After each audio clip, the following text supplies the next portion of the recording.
आज हम बात करने वाले हैं ask and it is given. ये एब्राहम हिक्स की एक बहुत ही फेमस बुक है। अगर आप लॉ ऑफ अट्रैक्शन के बारे में जानते हैं या नहीं भी जानते हैं, बट अगर आपने ये बुक नहीं पढ़ी है तो आज का वीडियो बहुत ही ज़्यादा इंपॉर्टेंट होने वाला है, क्योंकि इस बुक में काफ़ी सारे लोगों ने इस बुक को पढ़ के इसके इंस्ट्रक्शंस फॉलो करके अपनी लाइफ में मैजिक क्रिएट किया है।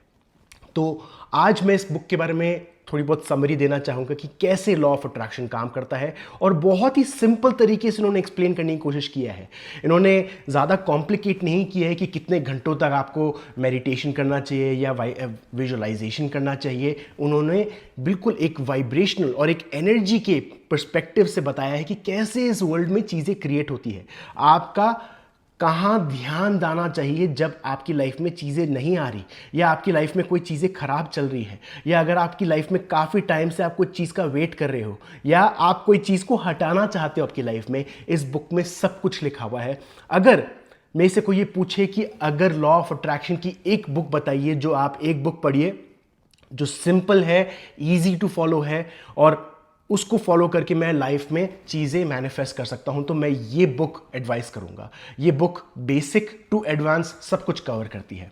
तो एब्राहम हिक्स इस बुक में बताते हैं कि ये फिजिकल फॉर्म जो हम देखते हैं, ये सारी चीज़ें, वो सब कुछ वाइब्रेशन है, वो सब कुछ एनर्जी है। अब ये एनर्जी जो है ये वाइब्रेट कर रही है, इसकी एक फ्रीक्वेंसी है, और वो फ्रीक्वेंसी को हम एनालाइज कर रहे हैं, इंटरप्रेट कर रहे हैं, और उसको हम इलेक्ट्रिक फॉर्म में कन्वर्ट कर रहे हैं। मतलब अगर मैं आज आपको फ़ोन करता हूं तो मेरी आवाज़ जो है एक इलेक्ट्रिक फॉर्म में जा रही है, आप तक पहुंच रही है। आपका जो डिवाइस है, टेलीफोन या सेल फोन, उसको कन्वर्ट कर रहा है वापस आवाज़ में, जिसके कारण अब आप उसको सुन पा रहे हो। उसी तरीके से ये हमारी बॉडी है, एक इंस्ट्रूमेंट है जो वाइब्रेशन को एब्जॉर्ब करती है, उसको समझती है और उसको इंटरप्रेट करती है। तो इस दुनिया में सब कुछ चीज़ें जो देखते हैं हम, जो सुनते हैं हम, जो सूंघते हैं हम, जो टेस्ट करते हैं हम, और जो हम फील करते हैं, वो सब कुछ एनर्जी है। हम खुद एनर्जी से बने हुए हैं, और हम उस एनर्जी को एनालाइज करने की कोशिश करते हैं। तो मतलब अगर मैं ये आवाज़ करता हूँ टेबल पे, जिसके कारण ये फ़ोन हिल रहा है थोड़ा बहुत, ये वाइब्रेशन क्रिएट हुई है। अगर ये वीडियो म्यूट पे होता तो आपको ये आवाज़ नहीं आती, बट ये फ़ोन थोड़ा बहुत हिलता हुआ दिखता आपको, ये कैमरा थोड़ी बहुत हिलती हुई दिखती। क्यों? क्योंकि अब ये वाइब्रेशन क्रिएट हुई है और आपकी माइंड ने उसको एनालाइज किया है, आपकी आंखों ने उसको देखा, जिसके कारण माइंड ने एनालाइज किया है। तो उसी तरीके से जो चीज़ें हम देखते हैं वो वाइब्रेशन है। उस वाइब्रेशन को हमारी बॉडी एक्सेप्ट करती है और उसको हम कन्वर्ट करते हैं सीइंग में। जो हमको खुशबू आती है वो भी एनर्जी है, वो वाइब्रेट कर रही है। हम उसको एनालाइज करते हैं हमारे नाक से, हमारे सेंसेस के थ्रू, जिसके कारण अब वो एक वाइब्रेशन क्रिएट हुई है। जो आवाज़ दिखती है, आवाज़ सुनाई देती है हमको, वो भी एक वाइब्रेशन है, और हमको पता चलता है कि कैसे वाइब्रेशन है। क्योंकि अगर मैं तेज़ी से यहाँ पर मारूंगा टेबल पे तो कैमरा थोड़ी बहुत हिलने लग जाएगी, तब मुझे पता चलता है कि एक वाइब्रेशन है ये। तो उसी तरीके से अगर जंगल में, एक फॉरेस्ट में जहां पर कोई भी नहीं है, अगर एक पेड़ गिरता है और वहां पर कोई भी नहीं है उसको सुनने वाला, तो क्या वहां पर आवाज हुई? वहां पर बिल्कुल आवाज नहीं हुई। वहां पर सिर्फ और सिर्फ वाइब्रेशन क्रिएट हुई, क्योंकि उसको एक्सेप्ट करने वाला, उसको समझने वाला कोई नहीं है। ये इस बुक का कोर प्रिंसिपल है दोस्तों। कोर प्रिंसिपल कैसे? कि हर एक चीज वाइब्रेशन से बनती है। इनफैक्ट हमारी एनर्जी भी, हमारे इमोशंस भी वाइब्रेशंस है। मतलब हमारी एनर्जी जो है, हमारी बॉडी में जो एनर्जी ऊपर नीचे जाती रहती है, वो भी वाइब्रेट करती है। उस वाइब्रेशन को, जिस फ्रीक्वेंसी पे वाइब्रेट करती है, उसको हम इमोशन बोलते हैं। अगर वो हाई एनर्जी पे वाइब्रेट कर रही है तो वो हाई इमोशन है, हैप्पीनेस है, फुलफिलमेंट है। और अगर लो एनर्जी पे वाइब्रेट कर रही है तो हम सैडनेस हैं, हम सॉरो हैं, हम थोड़ा दुखी हैं। तो उसकी जो फ्रीक्वेंसी है, एक वेव से लेकर दूसरे वेव तक जो डिस्टेंस है वो लंबा हो जाता है, तो उसको हम बोलते हैं कि वो लोअर फ्रीक्वेंसी है। और अगर हाई फ्रीक्वेंसी है तो वो बहुत ही ज़्यादा ऊपर नीचे होगा, जिसके कारण जो गैप है वो बहुत ही कम होगी। तो आप ये देखिए कि अगर आप चाहते हो कि आपकी लाइफ में वो प्रमोशन आए, तो आप ये सोचिए कि आपको कौन जल्दी पहुंचाएगा, हाई फ्रीक्वेंसी या लो फ्रीक्वेंसी। क्योंकि हाई फ्रीक्वेंसी में जो गैप है बहुत ही लंबी है, आपको बहुत टाइम लगेगा। बट हाई फ्रीक्वेंसी में वो जो गैप है वो बहुत ही ज़्यादा लो है, एक हाई पॉइंट से लेकर दूसरे हाई पॉइंट में बहुत ही ज़्यादा लो है, तो आपको वो जल्दी पहुंचाएगा। तो आप टाइम और स्पेस को कोलैप्स कर रहे हो। तो ये है पूरा पूरा कोर प्रिंसिपल इस बुक का।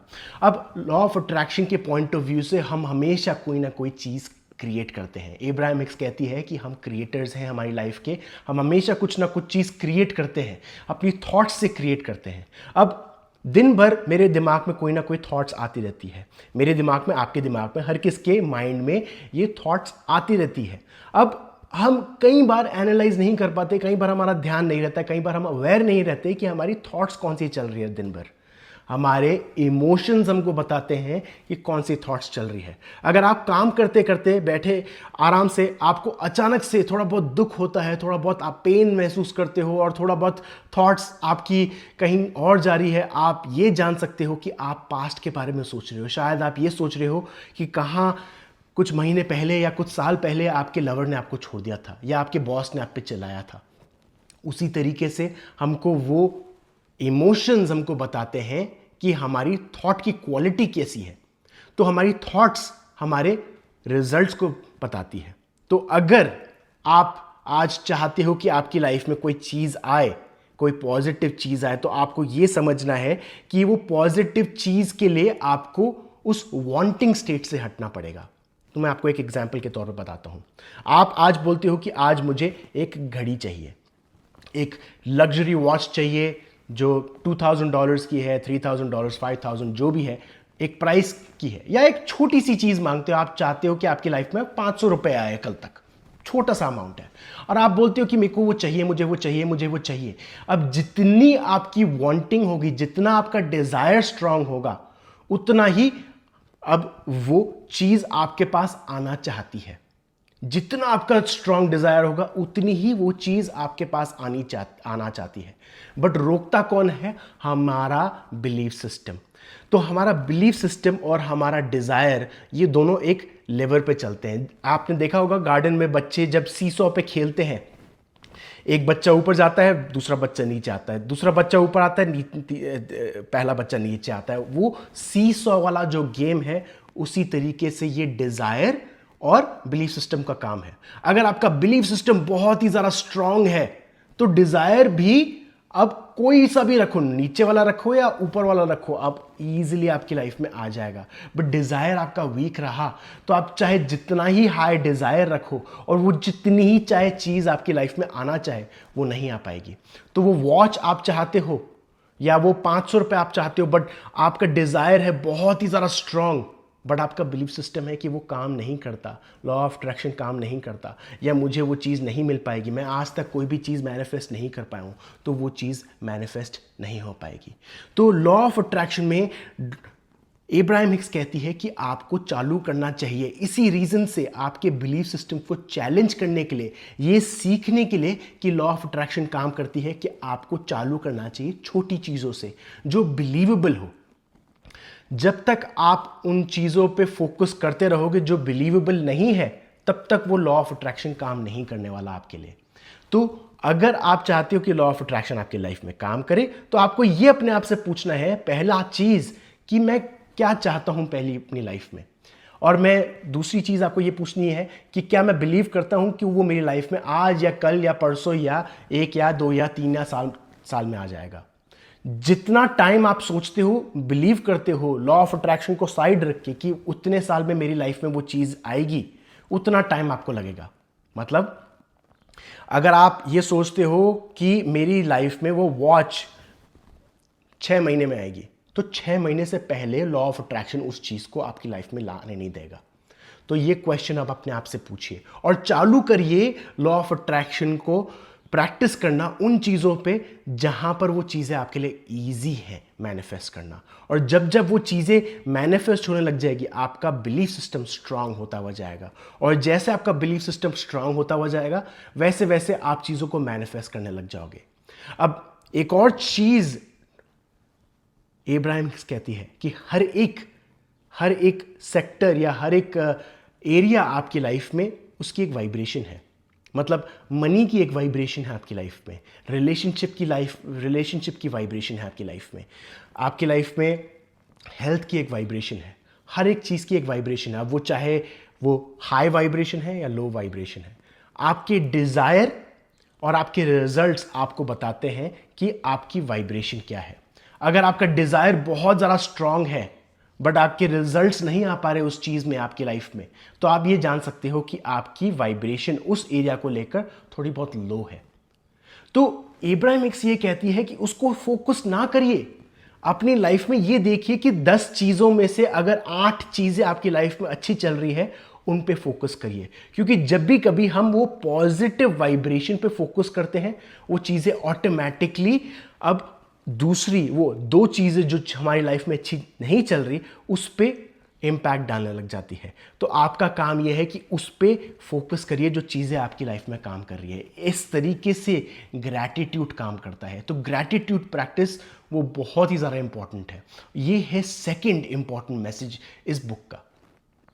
अब तीसरी इंपॉर्टेंट चीज़ जो हम बात कर चुके हैं, इसके बारे में हम थोड़ा बहुत और ग्रेटर डिटेल में बात करेंगे, और वो है हमारी इमोशनल गाइडेंस स्केल। हमारी इमोशनल गाइडेंस स्केल हमको बताती है कि हम चार्ट में कहाँ पर है, हम बहुत ही ज़्यादा हैप्पी है या बहुत ही ज़्यादा सॉरो है। हम कभी भी अपने मूड को तुरंत चेंज नहीं कर सकते। अगर आपका मूड किसी ने ऑफ किया है तो आप अपना मूड तुरंत चेंज नहीं कर सकते। आपको धीरे धीरे धीरे करके ऊपर लाना पड़ेगा अपने आप को, और आपका काम है और आपकी रिस्पॉन्सिबिलिटी बनती है कि कैसे आप अपने मूड को ऊपर लेकर आओगे, कौन सी एक्टिविटीज़ करते हो, कैसे आप बिना एक्टिविटी के भी अपने मूड को ऊपर लेकर आते हो, कौन सी चीज़ों पे फोकस करके आप अपने मूड को ऊपर लेकर आते हो कि जैसे आपका मूड अच्छा होगा वैसे आपके रिजल्ट्स होंगे। इसको एब्राहिम हिक्स बोलती है आर्ट ऑफ डिलिबरेट क्रिएशन। आप डिलिबरेट हो, आप इंटेंशनल हो, आप जानबूझ करके अपने आप को एक ऐसे एरिया में लेकर आ रहे हो जहां पर आप वो क्रिएशन को इजी बना रहे हो अपने लिए। क्रिएशन को हार्ड नहीं बना रहे, क्रिएशन को इजी बना रहे हो अपने लिए। क्योंकि लॉ ऑफ अट्रैक्शन हर एक सेकंड काम करती है। जब भी कभी आप ये बोलते हो कि मेरी लाइफ में वो चीज़ नहीं आ रही, लॉ ऑफ अट्रैक्शन काम नहीं कर रही, तो आप गलत हो। क्योंकि लॉ ऑफ अट्रैक्शन काम कर रही है, आपके अगेंस्ट काम कर रही है। आप शायद उस बिलीफ सिस्टम को, उस सब्जेक्ट को लेकर नेगेटिव हो, तो आपका काम यह बनता है कि अपने मूड को, अपने आप को एक बेटर प्लेस में लेकर आना। इसको हम बोलते हैं आर्ट ऑफ डिलिबरेट क्रिएशन। और वो डिलिबरेट क्रिएशन कैसे बनती है? आपकी मेडिटेशन के थ्रू, आपके इंस्पायर्ड एक्शन के थ्रू। मेरे लिए पर्सनली जो मैंने नोटिस किया है, और एब्राहिम हिक्स इस बुक में 22 रीजंस बताती है, 22 प्रैक्टिसेस बताती है जिसके थ्रू आप अपने आप को पॉजिटिव चीज़ में, पॉजिटिव माइंडसेट में कन्वर्ट कर सकते हो। मेरे लिए पर्सनली जो बहुत ज़्यादा काम करती है वो है मेरा आईपैड। मैं अपने आईपैड पे जर्नलिंग करता हूँ, और वो जर्नलिंग मेथड बहुत ही ज़्यादा सिंपल है दोस्तों, और आने वाले वीडियो में बताऊंगा कि कैसे मैं वो जर्नलिंग करता हूं। जब भी कभी मैं वो जर्नलिंग करता हूं, मैं अपने आप को पॉजिटिव तरीके से रीफोकस कर रहा हूं। तो वो रीफोकसिंग से क्या हो रहा है, अब लॉ ऑफ अट्रैक्शन सही तरह से काम करने लग जाती है। इब्राहिम हिक्स के हिसाब से लॉ ऑफ अट्रैक्शन का प्रोसेस बहुत ही ज़्यादा सिंपल है, और वो है ask and it is given. आप आस्क करते हो, पहला स्टेप है आपका मांगना, कि इस यूनिवर्स में आप बोलते हो कि मुझे वो चीज़ चाहिए। दूसरी चीज़, जब क्या होता है, दूसरा स्टेप ये है कि आपको कुछ नहीं करना, अब लॉ ऑफ अट्रैक्शन आपकी लाइफ में वो चीज़ आपको दे देगा। तीसरी चीज़ ये है कि आपको उस वांटिंग स्टेट से बाहर निकलना पड़ेगा, जहां पर हम ज़्यादातर अटक जाते हैं। अगर आप ये बोलते हो कि मुझे वो वॉच चाहिए, और आप वेट करते हो कि कब तक आएगी, कब तक आएगी, कब तक आएगी, कब तक आएगी, मुझे वो वॉच चाहिए थी, मुझे अपने दोस्तों को शो ऑफ करना था, मुझे वो ट्रिप पे जाना था, मुझे वो नई वॉच चाहिए थी, मुझे वो डिजिटल वॉच चाहिए थी, कब तक आएगी, कब तक आएगी, कब तक आएगी। तो आप अब अपने आप को उस वांटिंग स्टेट में रख रहे हो, आप कभी भी रिसीविंग स्टेट में नहीं आ पाते। तो वो रिसीविंग स्टेट के लिए आपको वो न्यू पर्सनैलिटी बनना पड़ेगा। अगर आप नेवल गॉडार्ड के बारे में जानते हो, वो बोलते हैं कि you have to become in the state of it being manifested, already being manifested, कि वो पहले से ही मैनिफेस्ट है। उस डिजायर में आना पड़ेगा कि वो पहले से एग्जिस्ट करता है। अब वो जो स्टेट है एब्राहमिक्स उसी की बात कर रही है कि आपको उस रिसीविंग स्टेट में बनना है। एक्ट एज इफ कि वो पहले से ही है, कि वो ख्वाहिश आपकी पूरी हो चुकी है, वो जो प्रेयर आपने मांगी थी वो पूरी तरह से हो चुकी है। इसको हम बोलते हैं एक्ट ऑफ अलाउइंग या आर्ट ऑफ अलाउइंग। जब भी कभी आप एक आर्ट है, एक कला है कि आप अपने आप को अलाउ कर रहे हो उस स्टेट में आने की जहां पर वो चीज मैनिफेस्ट करती है। अब हम बात करने वाले हैं इसकी 22 प्रोसेसेस के बारे में कि कैसे ये प्रोसेसेस काम करते हैं।